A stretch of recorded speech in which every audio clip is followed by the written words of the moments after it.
تمام حضرات ایک مرتبہ عقیدت اور محبت کے ساتھ درود پاک پڑھ لیجیے۔ اللہم صل علی محمد وعلی آل محمد كما صليت على إبراهيم وعلى آل إبراهيم إنك حميد مجيد اللهم بارك على محمد وعلى آل محمد كما باركت على إبراهيم وعلى آل إبراهيم إنك حميد مجيد۔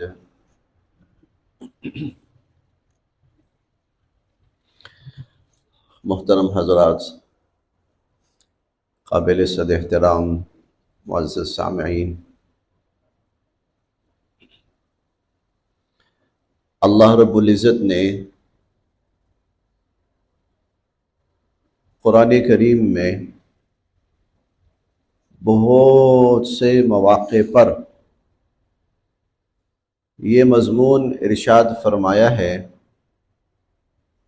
کہ اے ایمان والو، یہ یاد رکھنا کہ ہم تمہیں آزمائیں گے، ہم تمہاری آزمائش کریں گے، امتحان آئے گا، آزمائش آئے گی۔ یہ مضمون قرآن کریم میں بہت جگہوں پر اللہ رب العزت نے ارشاد فرمایا اور تاکیداً ارشاد فرمایا۔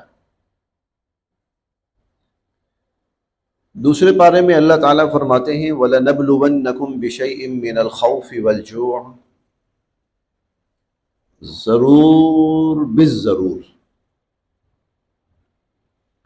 یہاں دو چیزیں تاکید کی ہیں،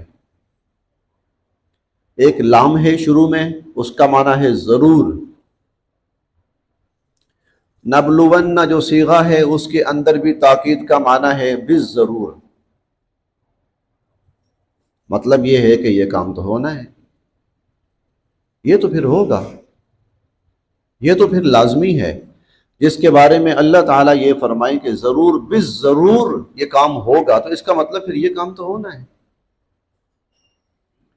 اور یہ تاکید کس کام کے بارے میں ہے؟ ہم تمہیں آزمائیں گے، آزمائش کے بارے میں ہے۔ من الخوف والجوع ونقص من الاموال والانفس والثمرات، مختلف چیزوں کے اندر آزمائش ہو سکتی ہے۔ یہ بھی ممکن ہے کہ کسی شخص کی آزمائش کسی چیز میں ہو جائے اور کسی شخص کی آزمائش کسی چیز میں ہو جائے، اور یہ بھی ہو سکتا ہے کہ ایک شخص کی آزمائش سب چیزوں میں ہو۔ جسمانی اعتبار سے کوئی مرض لاحق ہو گیا، معذوری لاحق ہو گئی، قریبی رشتہ داروں عزیزوں میں سے کوئی فوت ہو جاتا ہے، دنیا سے چلا جاتا ہے، مالی اعتبار سے نقصان ہو جاتا ہے، یا اللہ رب العزت انسان کو مالی اعتبار سے تھوڑا سا آزمائش میں رکھتے ہیں۔ وَلَنَبْلُوَنَّكُمْ، آزمائش تو ہوگی، آزمائش تو ہوگی، اور ہم تمہیں آزمائیں گے، اور ضرور بالضرور آزمائیں گے۔ اچھا، پھر 20ویں پارے میں اللہ تعالیٰ فرماتے ہیں احسب الناس ان یترکوا ان یقولوا آمنا وهم لا یفتنون، کیا لوگوں نے یہ سمجھ لیا ہے، انہوں نے کہا جی ہم ایمان لے آئے، مسلمان ہو گئے، اور ان کی آزمائش نہیں ہوگی۔ وهم لا یفتنون وَلَقَدْ فَتَنَّا الَّذِينَ مِن قَبْلِهِمْ، سنو تم سے پہلے جو تھے نا، ہم نے ان کو بھی آزمایا تھا۔ یا اللہ، آپ آزماتے ہیں، آزمائش کرتے ہیں، مقصد کیا ہے؟ امتحان کا مقصد کیا ہے؟ آزمائش کا مقصد کیا ہے؟ یہ بات سمجھ نہیں ہے۔ اللہ امتحان لے رہے ہیں، اللہ آزمائش میں ڈال رہے ہیں، یا اللہ آپ کہتے ہیں میں آزمائش میں ڈالوں گا، یا اللہ کیوں ڈالیں گے؟ امتحان لوں گا، یا اللہ کیوں امتحان لیں گے؟ اگلی بات سمجھنے والی ہے۔ بڑے دھیان کے ساتھ، بہت غور کے ساتھ، یا اللہ مقصد، آپ کہتے ہیں ایمان لے آؤ، ہم ایمان لے آئے ہیں۔ آپ کہتے ہیں نماز پڑھو، یا اللہ ہم نماز پڑھتے ہیں۔ روزہ رکھو، رکھتے ہیں۔ صدقات اور خیرات دو، کرتے ہیں۔ حج کرو، عمرہ کرو، کرتے ہیں یا اللہ۔ قرآن کی تلاوت ہم کرتے ہیں یا باری تعالی۔ لوگوں کی خدمت، مدد، تعاون ہم سب کرتے ہیں یا اللہ۔ پھر آزمائش کیوں؟ پھر امتحان کیوں؟ اور آپ کہتے ہیں میں کروں گا امتحان، پہلوں کا بھی کیا ہے، تمہارا بھی کروں گا۔ جواب یہ ہے فَلَيَعْلَمَنَّ اللَّهُ الَّذِينَ صَدَقُوا وَلَيَعْلَمَنَّ الْكَاذِبِينَ۔ وہ جب امتحان آئے گا نا، پھر پتہ چلے گا سچا کون ہے اور جھوٹا کون ہے۔ اور ایک جگہ آتا ہے کہ کون ایمان والا ہے اور کون منافق ہے، یہاں آ کے پتہ چلے گا۔ آذان ہوئی، نماز پڑھ لیا، ٹھیک ہے، ہر شخص کر سکتا ہے، کوئی مشکل نہیں ہے، کوئی خرچہ نہیں ہے، کوئی بے انتہا مشقت والا معاملہ نہیں ہے۔ گھر سے نکلے، مسجد تک پہنچے، اللہ کا فضل، اللہ کی توفیق، اور آ کر وضو کیا، نماز پڑھ لی، چلے گئے بس۔ رمضان کا مہینہ آتا ہے، تھوڑا سا مشکل ہو جاتا ہے، لیکن پھر بھی آدمی، کیونکہ بارہا ایسا ہوتا ہے کہ آدمی 10 12 گھنٹے بغیر کھائے پیے گزار دیتا ہے، ٹھیک ہے۔ لیکن جب آزمائش آتی ہے نا، امتحان آتا ہے، پھر بسا اوقات اپنی جان پہ بن جاتی ہے اور بسا اوقات اپنوں کی جان پہ بن جاتی ہے۔ پھر بندے نے دکھانا ہوتا ہے کہ یا اللہ میں صرف نعرے نہیں مارتا تھا، میں صرف دعوے نہیں کرتا تھا، یہ دیکھیے مشکل وقت آیا، اس مشکل وقت میں نے ثابت کر کے دکھایا کہ یا اللہ میں آپ کا بندہ ہوں۔ اس لیے ہم آزمائیں گے، اس لیے ہم امتحان لیں گے، اس لیے تمہاری آزمائش ضرور بھی ضرور ہوگی۔ آزمائش وَلَنَبْلُوَنَّكُمْ، ہم تمہیں ضرور بھی ضرور آزمائیں گے۔ یا اللہ آپ کا جو بندہ آپ کی طرف سے آئی ہوئی آزمائش پہ پورا اتر جائے تو پھر کیا آپ اس سے راضی ہو جاتے ہیں اور خوش ہو جاتے ہیں؟ فرمایا وَبَشِّرِ الصَّابِرِينَ، اے نبی علیہ الصلوۃ والسلام جاؤ پھر ان کو خوشخبری سناؤ۔ کیا خوشخبری؟ اولئک علیہم صلوات من ربہم ورحمہ واولئک هم المہتدون، ان لوگوں پر اللہ کی خاص الخاص عنایات ہیں۔ صلوات، صلاۃ کی جمع ہے۔ یہ صلاۃ وہی لفظ ہے کہ جو قرآن کریم میں اللہ تعالیٰ فرماتے ہیں ان اللہ وملائکتہ یصلون علی النبی، اللہ اور اللہ کے فرشتے صلاۃ بھیجتے ہیں نبی پاک صلی اللہ علیہ وسلم پر۔ ہم اپنی اردو زبان میں ترجمہ کرتے ہیں درود بھیجتے ہیں۔ یا ایھا الذین آمنوا صلوا علیہ وسلموا تسلیما، اے ایمان والو تم بھی حضور علیہ الصلوۃ والسلام پر صلاۃ بھیجو اور سلام بھیجو۔ ہم کہتے ہیں درود بھیجو، سلام بھیجو، اردو میں ہم اس کا ترجمہ کر لیتے ہیں، لیکن اصل لفظ صلاۃ ہے۔ تو وہ لوگ جو آزمائش میں پورے اترتے ہیں علیہم صلوات، ان پر پھر اللہ کی وہ خاص الخاص عنایات ہوتی ہیں، ورحمہ، اور اللہ کی عنایات ہوتی ہیں اور رحمتیں۔ وَأُولَئِكَ هُمُ الْمُهْتَدُونَ، یہ لوگ ہیں جنہوں نے سچ ثابت کر دکھایا اپنے دعوے کو، یہ لوگ ہدایت پر ہیں۔ تو جو آزمائش ہے، امتحان ہے، وہ تو ہے، تو آئے گا، تو ضرور بھی ضرور آئے گا۔ موقع ہوتا ہے انسان کے پاس وہ بہت بڑی برائی کر سکتا ہے، موقع ہوتا ہے انسان کے پاس وہ بہت بڑی برائی کر سکتا ہے، اللہ پھر دیکھتے ہیں ہاں بھائی ثابت کر تو ایمان والا ہے یا منافق ہے، ثابت کر تو سچا ہے یا جھوٹا ہے۔ جی یہ اللہ کی طرف سے ایک وہ کسوٹی ہوتی ہے، اس کے لیے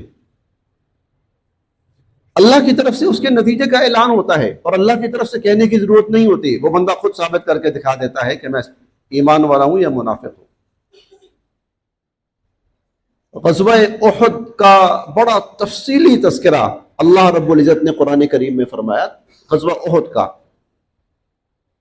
وہاں اللہ تعالیٰ فرماتے ہیں یہ جو ہم نے اتنی مشکل آزمائش تم پر اتاری ہے نا، پتہ کیوں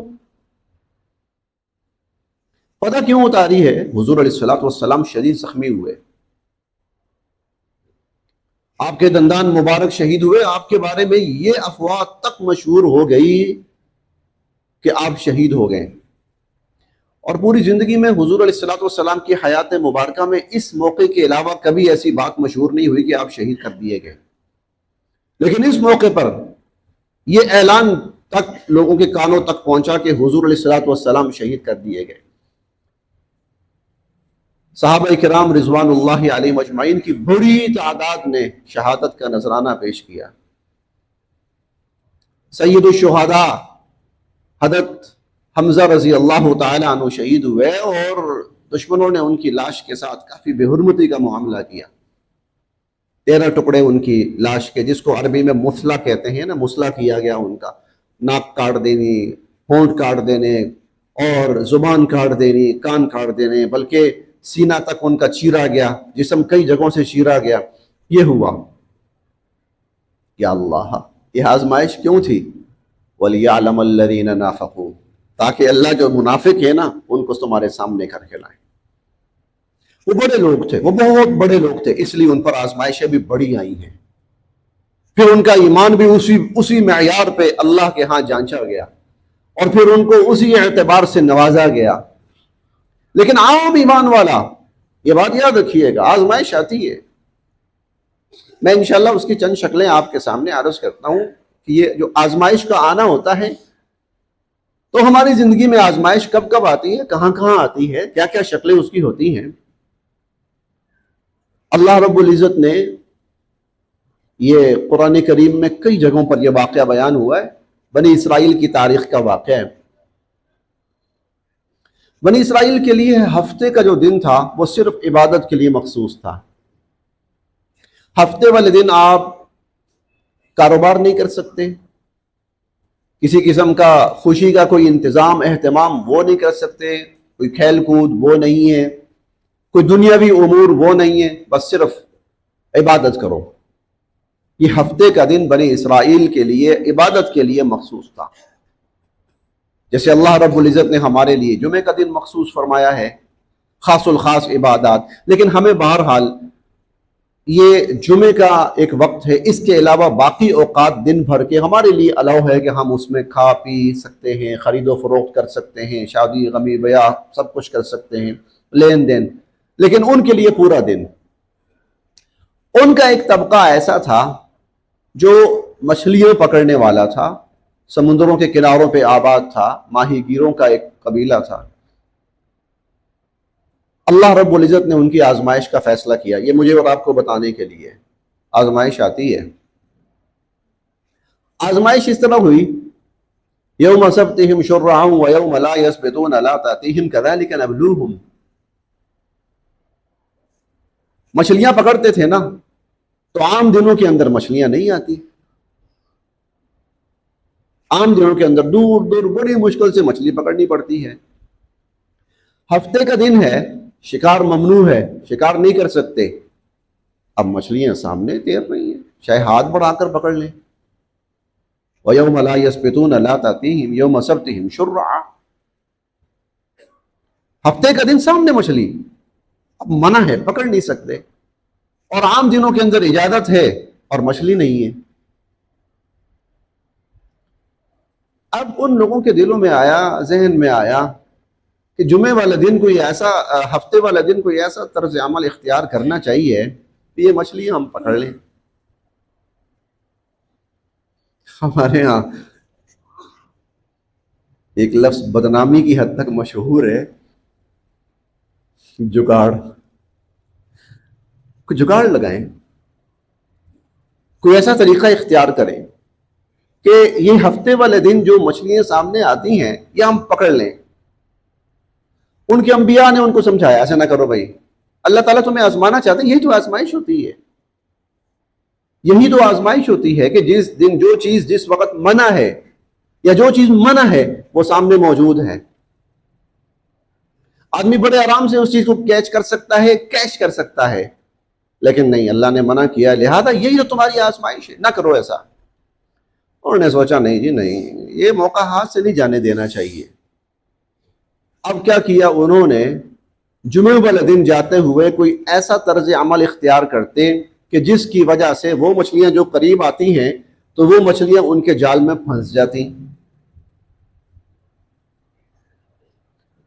ان کے جال میں پھنس جاتی۔ ہفتے والے دن پھنس رہی ہیں، اتوار والے دن آ کے ساری مچھلیاں آرام سے پکڑ لی۔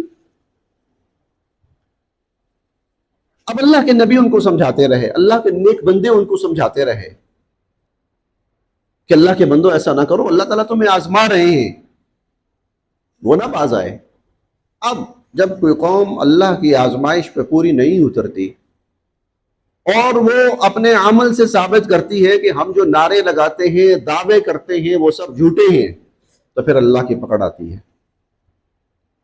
اب ان پر اللہ کی پکڑ کیسے آئی؟ وَجَعَلَ مِنْهُمُ الْقِرَدَةَ وَالْخَنَازِيرَ وَعَبَدَ الطَّاغُوتَ، اللہ تعالیٰ فرماتے ہیں ان کو بندروں، خنزیروں کی شکلوں میں تبدیل کر دیا گیا۔ یہ محاورتاً اللہ پاک نہیں کہہ رہے کہ بندر اور خنزیر، نہیں، حقیقتاً ان کے وجود، ان کی شکلیں وہ مسخ ہو گئی تھی۔ وَلَقَدْ عَلِمْتُمُ الَّذِينَ اعْتَدَوْا مِنْكُمْ فِي السَّبْتِ فَقُلْنَا لَهُمْ كُونُوا قِرَدَةً خَاسِئِينَ فَجَعَلْنَاهَا نَكَالًا لِمَا بَيْنَ يَدَيْهَا وَمَا خَلْفَهَا، ہم نے ان کو عبرت کا نشان بنا دیا ان لوگوں کے لیے جو موجود تھے اور جو بعد میں آنے والے تھے، اور ہم نے اس واقعے کو نصیحت بنایا ایمان والوں کے لیے۔ نصیحت پکڑو اس سے۔ یہ آزمائش، ایمان والے کی زندگی میں آزمائش آئے گی۔ آزمائش کیوں آئے گی؟ وہ اللہ کو ثابت کر کے دکھائے کہ یا اللہ میں جو ایمان کا دعویٰ کرتا ہوں اس میں جھوٹا نہیں ہوں، میں سچا ہوں۔ اللہ میں جو ایمان کی بات کرتا ہوں میں صاحب ایمان ہوں، میں منافق نہیں ہوں۔ اس لیے آزمائش آتی ہے، اسی لیے آزمائش آتی ہے۔ اب ہم سوچ رہے ہوں گے کہ شاید ہم پر تو آزمائش نہیں آتی، ہم پر سب سے زیادہ آزمائش آ رہی ہے، ہم پر سب سے زیادہ آزمائش آتی ہے۔ میں آپ کو چند مثالیں عرض کرتا ہوں آزمائش کی، پھر میں اور آپ اس کو سامنے رکھے دیکھیں کہ کیا وہ جب آزمائش آئی تھی تو میں نے اپنے آپ کو سچا ثابت کیا تھا یا میں نے اپنے آپ کو جھوٹا ثابت کیا تھا، اور میں نے اپنے آپ کو ایمان والا ثابت کیا تھا یا میں نے اپنے آپ کو منافق ثابت کیا تھا۔ میں اپنی مثال عرض کرتا ہوں اپنے اوپر لے کر۔ میں ایک ملازمت کرتا ہوں کہیں پر، چلیں سرکاری ملازمت کا نام لے لیتے ہیں، پرائیویٹ لے لیں یا سرکاری لے لیں۔ میرے اوپر ایک خرچہ آ رہا ہے بڑا، مجھے پتا ہے کہ اب چند دن کے بعد یہ بڑا خرچہ آ رہا ہے۔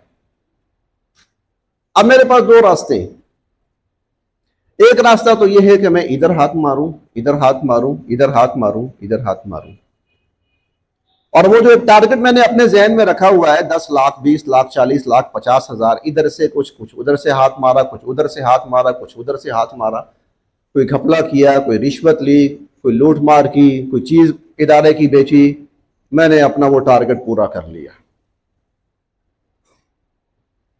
آزمائش آئی تھی کہ بھائی تیرے اوپر موقع آ رہا ہے اور تیرے پاس اس موقع کے لیے تیاری نہیں ہے، آیا اس تیاری کے لیے تو کوئی جائز راستہ اختیار کرتا ہے یا ناجائز اور حرام کا راستہ اختیار کرتا ہے؟ یہ آزمائش آتی ہے، یہ آزمائش آتی ہے، ہم پہ اکثر آتی ہے۔ اب اگر میں یہ سوچتا ہوں ادھر سے پکڑ لیا، ادھر سے پکڑ لیا، پکڑ نہیں لیا، ہاتھ مارا، ادھر مار لیا، ادھر مار لیا، ادھر مار لیا، ادھر مار لیا، ہاتھ پہنچ رہا ہے میرا، اور اللہ ہاتھ پہنچاتے ہیں، اللہ ہاتھ خود پہنچاتے ہیں، کیونکہ جہاں ہاتھ نہ پہنچ رہا ہو نا تو وہاں آزمائش ہوتی نہیں، اللہ ہاتھ پہنچاتے ہیں۔ اب اگر وہ راستہ اختیار کر لیا تو میں نے یہ ثابت کیا اے اللہ میں وہ جو ایمان کی بات کرتا تھا تو میں جھوٹا ہوں، اور میں جو ایمان کی بات کرتا تھا تو میں اس موقع پر جو کہ آزمائش آئی ہے میں ایمان والا اپنے آپ کو ثابت نہیں کر سکا، میں تو اپنے آپ کو منافق ثابت کر بیٹھا ہوں۔ لیکن اگر میں یہ سوچتا ہوں یا باری تعالیٰ مشکل وقت آیا ہے مجھ پر، میں نے اس سے نکلنا ہے، سرخرو ہونا ہے، اللہ غیب سے اپنی طرف سے کوئی شکلیں پیدا فرما دیجیے، میں کسی گناہ یا برائی میں مبتلا نہیں ہونا چاہتا، میں کسی حرام کے اندر مبتلا نہیں ہونا چاہتا، میں کسی کا حق نہیں مارنا چاہتا، تو پھر میں نے ثابت کیا یا باری تعالیٰ آزمائش آئی اور میں سچا نکلا ہوں۔ اب اگلی بات سنیے، اگلی بات سنیے، وہ جو قیامت کے فیصلے ہوں گے نا وہ ان آزمائشوں پہ ہوں گے۔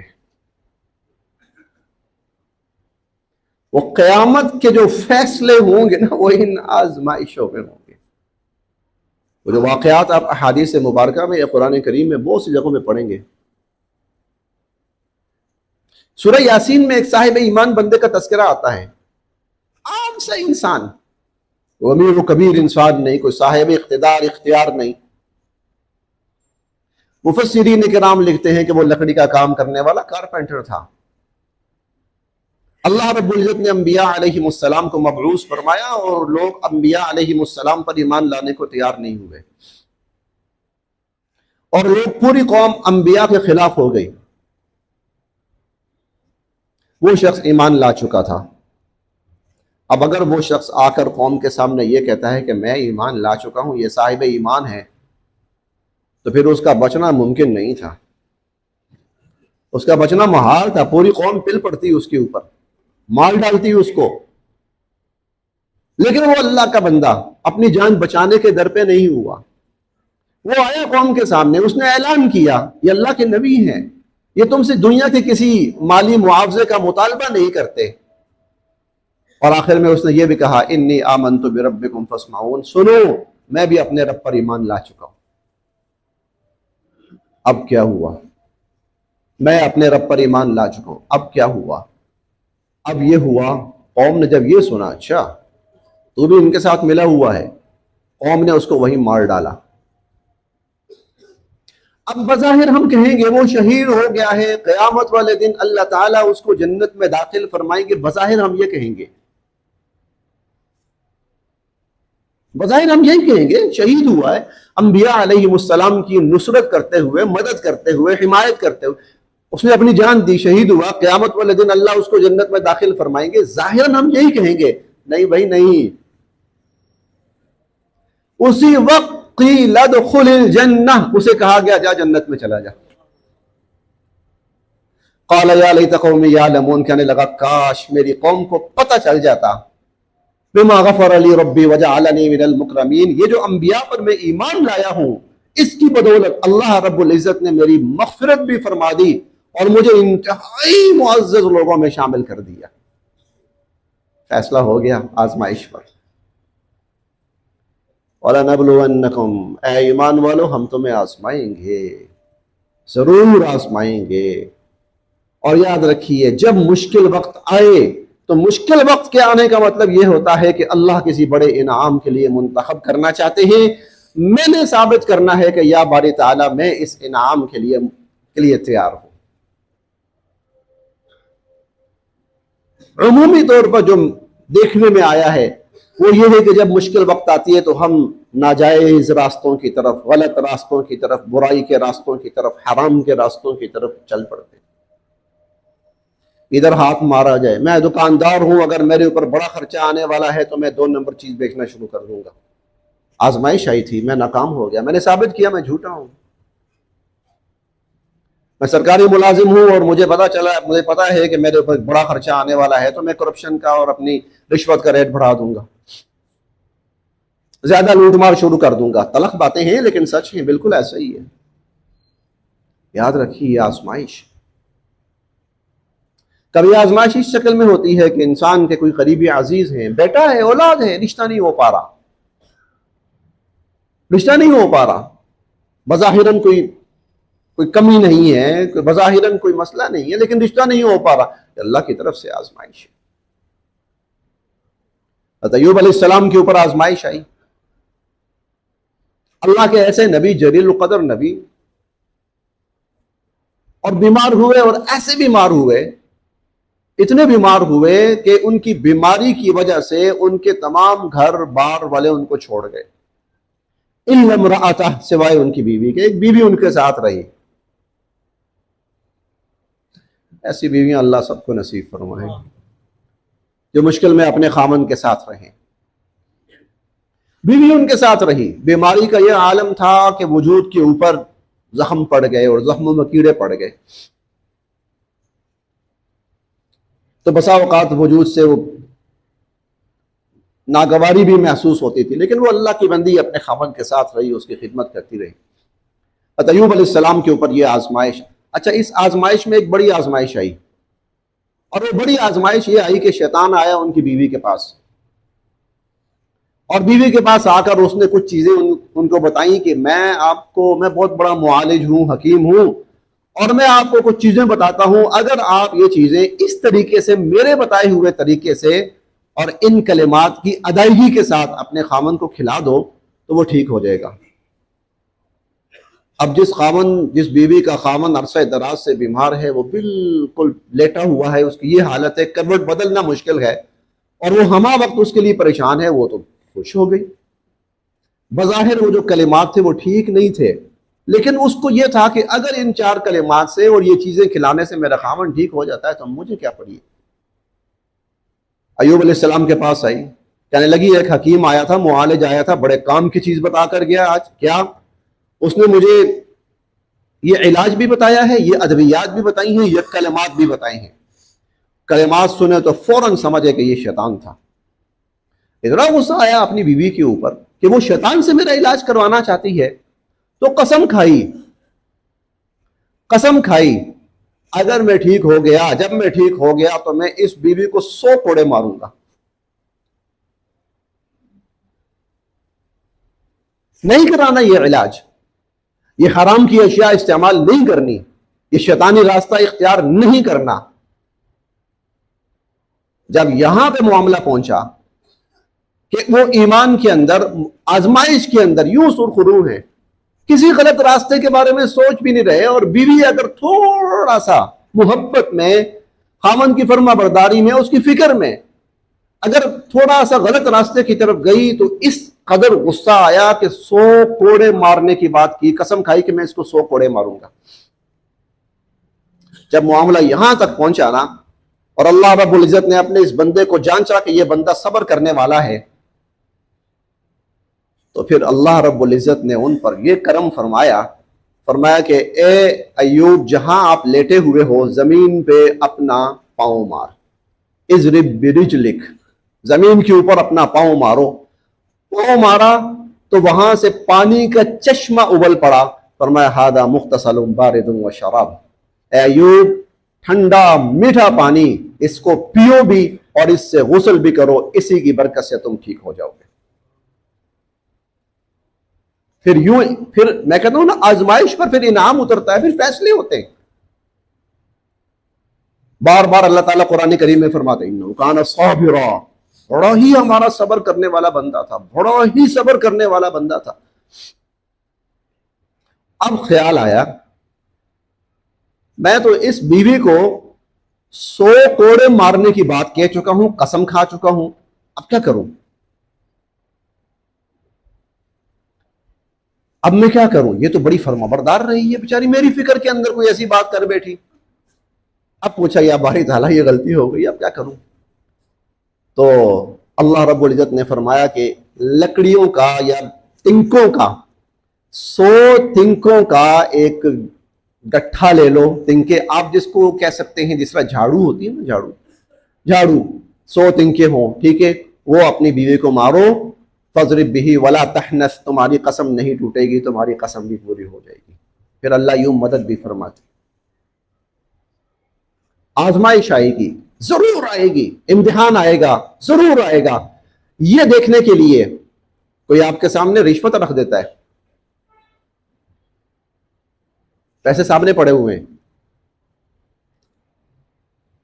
پیسے سامنے پڑے ہوئے ہیں آپ کے سامنے، تو اللہ تعالیٰ پھر ہمیں واقعہ سناتے۔ مکہ والے عمرہ کرتے تھے تو جانور یوں سامنے گھوم رہے ہیں، یوں ہاتھ، تنالہ ایدیکم ورماحکم، ہاتھ بھی پہنچ رہا ہے اور نیزہ بھی پہنچ رہا ہے، ہاتھ پکڑ کر شکار کر سکتے ہیں، شکار کو پکڑ سکتے ہیں، ہاتھ بڑھا کر،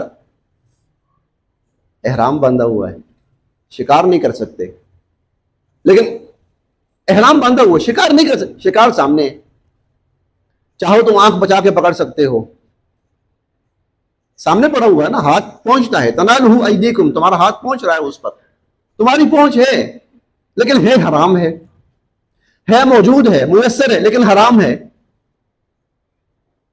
الفاظ پہ غور کیجیے گا، موجود ہے، میسر ہے، لیکن حرام ہے۔ یہ نہیں ہے آ رہا ہے ٹھیک ہے، آتا ہے، کس کو برا لگتا ہے آتا ہوا پیسہ یا آتی ہوئی چیز کس کو بری لگتی ہے؟ نہیں، آ رہی ہے لیکن ہے حرام ہے۔ ہاتھ پہنچ رہا ہے، ہاتھ پڑ رہا ہے، لیکن ہے حرام ہے۔ مشکل نہیں ہے، صرف ایک اشارہ، صرف ہاتھ کا بڑھانا، چیز میسر ہے لیکن حرام ہے۔ ساری دنیا کھا رہی ہے جی، کون سی ایسی بڑی بات ہے؟ ساری دنیا کے لیے ہے نا، ساری دنیا کر رہی ہے تو ہم نے بھی کر لیا، ہاتھ پہنچ رہا ہے۔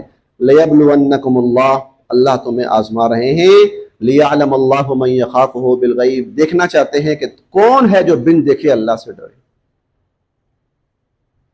آزمائش ہے، اس آزمائش پر اگر انسان پورا اترتا ہے تو پھر اللہ کے ہاں وہ ایمان والا قرار پاتا ہے، ورنہ وہ منافق ہے۔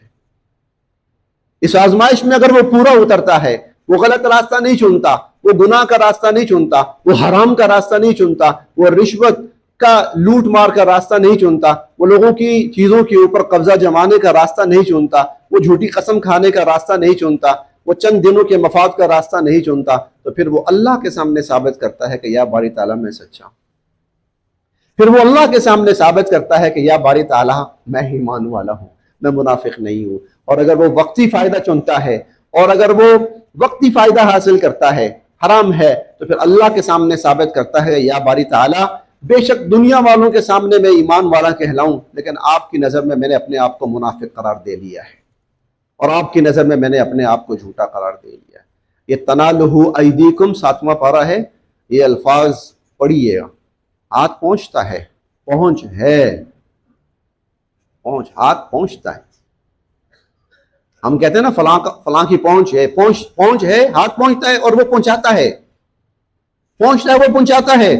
پھر اللہ کہتے ہیں کہ میرے ہاں تو ایمان والوں میں نہیں رہا، اب تیرا جو ہے نا تذکرہ اور تیری جو لسٹ ہے وہ منافقین کی ہے اور جھوٹوں کی ہے۔ اللہ پاک آزمائش میں مجھے بھی اور آپ کو بھی سرخرو فرمائے، اور آزمائش میں ہمیشہ اللہ پاک ہمیں سیدھے راستے کو چننا نصیب فرمائے۔